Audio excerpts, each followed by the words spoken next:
नाज़रीन, पेट्रोलियम मसनूआत की कीमतों में इजाफे के बाद मुल्क भर में महंगाई ने पंजे गाड़ लिए हैं, जिसकी वजह से शहरी काफ़ी परेशान नज़र आते हैं। अगर बात की जाए सब्ज़ी, घी, आटा, चीनी की, तो इनकी कीमतों में भी इजाफा है, जिसकी वजह से शहरियों को कहना है कि उनके जो रोज़मर्रा की ज़िंदगी है, रोज़मर्रा खाने पीने की चीज़ें, उनमें महंगाई की वजह से वो काफ़ी परेशान है। हमारे साथ शहरी मौजूद हैं, उनसे जानते हैं कि इस हवाले से क्या कहते हैं।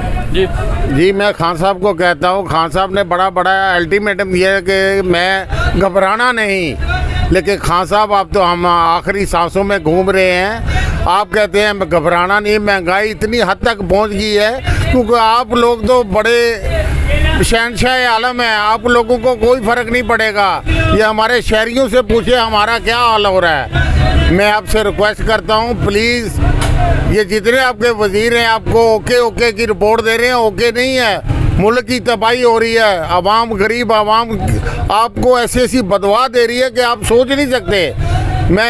मेरी आपसे ये रिक्वेस्ट है कि इस चीज़ पर कंट्रोल करें। जी, शहरियों की आपने बात सुनी है। शहरियों ने हुकूमत वक्त से यही अपील की है कि महंगाई पर कंट्रोल किया जाए ताकि वो भी बआसानी अपनी ज़िंदगी बसर कर सकें। कैमरा टीम के साथ सैयद कलीम शाह, न्यूज़ अलर्ट, सराय आलमगीर।